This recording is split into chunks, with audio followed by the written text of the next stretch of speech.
Sutra. The womb-born, egg-born, moisture-born, and transformation-born come about in response. The egg-born come from thought. The womb-born are due to emotion. The moisture-born arise from union, and transformations occur through separation.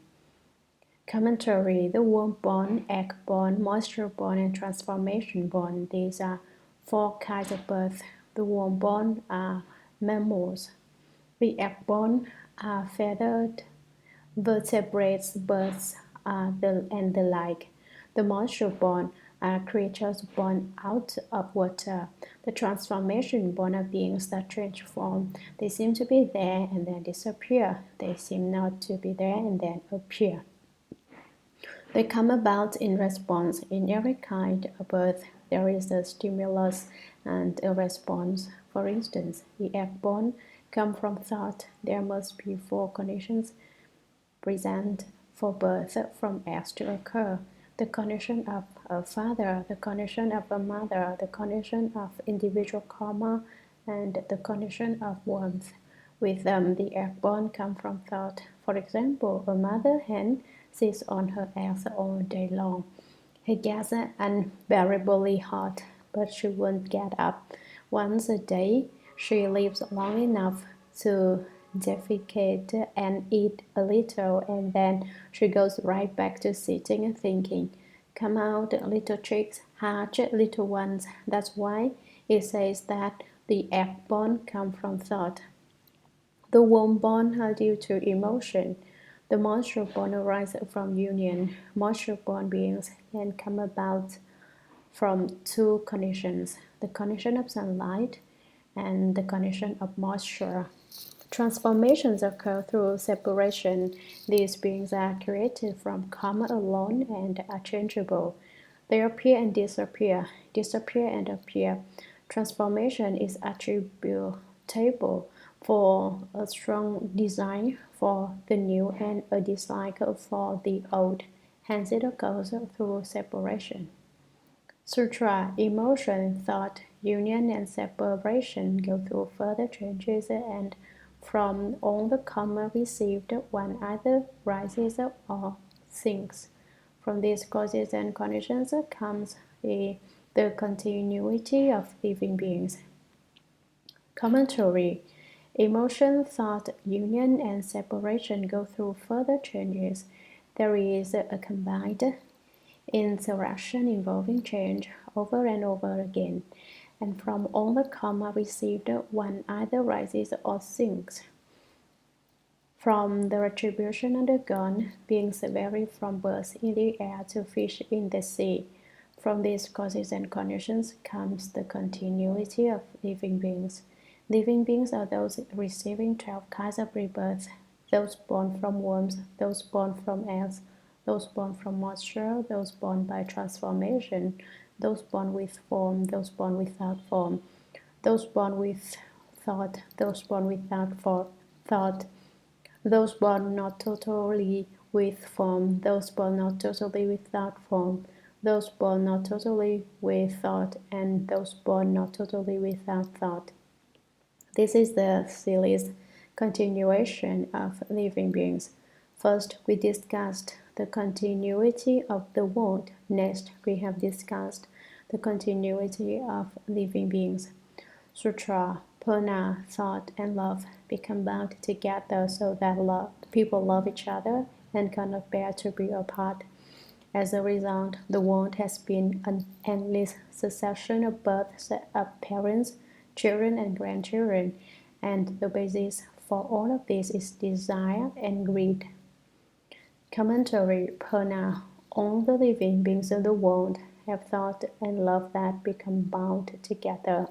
False thinking and desirous love link up so that people love each other and cannot bear to be apart. They get attached to their feelings of love and cannot renounce them. This karmic response is such that they become stuck together like glue. As a result, the world has seen an endless succession of births of parents, children, and grandchildren. And the basis for all of this is desire and greed. These kinds of living beings base themselves in emotional desire. Sutra, greed and love feed on one another until greed becomes insatiable.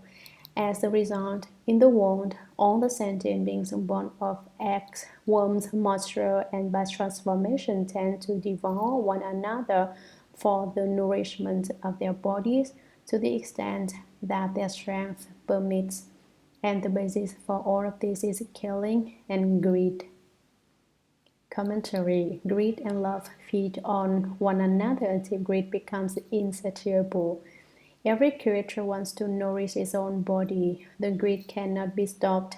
As a result, in the world, all the sentient beings born of eggs, worms, moisture, and by transformation tend to devour one another for the nourishment of their bodies to the extent that their strength permits. Depending on how strong they are, they eat one another. They eat me and I eat you. Big worms eat little worms. Big fish eat little fish. Big beasts eat smaller creatures. For instance, if a tiger finds a being smaller than itself, it will eat it. The weak become the food for the strong. Snakes feed on mice. But that's in the summer. In the winter, snakes are incapacitated by the cold. So then the mice eat the snakes. You eat me, I eat you. The great golden-winged songbird used to eat dragons from the ocean the way people eat noodles. The wingspan of the songbird is 330 yojanas. One small yojana is 40 li. A li is about 1/3 of a mile. A middle-sized yojana is 60 li and a large yojana is 80 li. One flap of a songbird's wings would wash away all the water of the ocean and reveal the dry bed at the bottom. His method for eating dragons was to flap his wings over the ocean, which would part the waters and reveal the dragons on the bottom. Then he would help himself to a meal, so the dragons kept getting taken by surprise. With nowhere to hide and no time to disappear and no way to escape, their numbers were dwindling rapidly. Finally, some dragons went to the Buddha to protest. Buddha, you are one of the great compassion, the greatly enlightened world-honored one. The great songbird is eating our children and grandchildren, and soon our whole species will become extinct. What can be done? The Buddha replied, don't worry, I'll think of a way to help you. Next time the songbird came to see the Buddha, the world-honored one told him, don't eat dragons anymore. The dragons are becoming extinct because you eat so many of them. The songbird argued, but if I don't eat dragons, I starve. I won't have anything to eat. Don't worry, said the Buddha. From now on, every time my disciples eat, they will serve you a little food.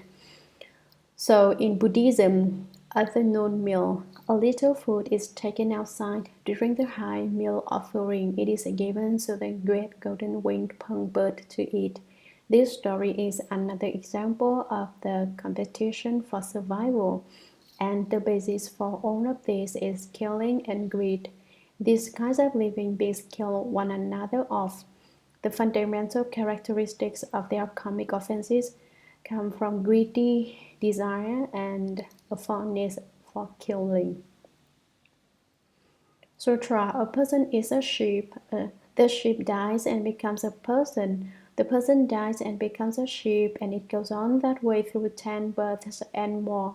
Through death after death and birth after birth, they come back to eat one another. The evil karma becomes innate and it exhausts the bounds of the future. And the basis for all of this is stealing and greed. Commentary. A person is a sheep. People like to eat lamb and mutton. Although only the sheep is mentioned in the text, all the other animals are implied. Pigs, cows, chickens, and the like are all included. So the person is the flesh of the sheep. The sheep dies and becomes a person. I just recited Chan Master Chu Kum's poem for you, and now the text verifies it. The person dies and becomes a sheep. I don't believe it, you say. There's no such principle. How can a person become a sheep and a sheep become a person? If you don't believe it, there's nothing left but for you to try it out. Go ahead and give it a try. When you die and go off to rebirth and wind up on the womb of a sheep, you'll think, the Dharma that Dharma Master was explaining was true after all. But then it will be too late. If you want to cultivate the way, then it won't be easy to do so in the belly of a sheep. And it goes on that way through 10 births and more. 10 births can be explained as 10 of the list of the 12 kinds of rebirth mentioned.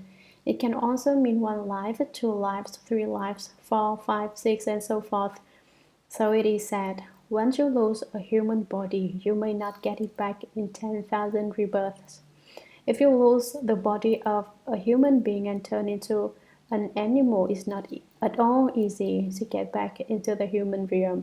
It might take 1 life, 2 lives, 3 lives, up to 10 lives, and even then it's not certain you will be able to get back to the human realm. And so it's also said, a human life is hard to get. The Buddha Dharma is difficult to encounter. At present, all of us have human bodies. Regardless of what nationality or race we are all human. So now that we have a good fortune of a human life, we should quickly cultivate. Let us just look at America. With its millions of people, the number who are truly studying the Buddha Dharma and hearing it explained every day amounts to a dozen, and so here in San Francisco. There may be other places, but none of them study and practice as intensely as we do. And how many people in the United States can explain the entire Shurangama Sutra, not more than 2 or 3, and it might be pushing it to say 2. So, wouldn't you say the Buddha Dharma is difficult to get to hear? Through death after death and birth after birth, they come back to eat one another.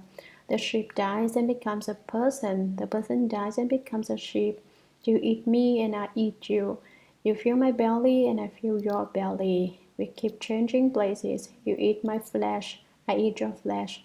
So the sheep gets a bump and the person gets paunchy until it becomes a contest to see who can out-eat the other.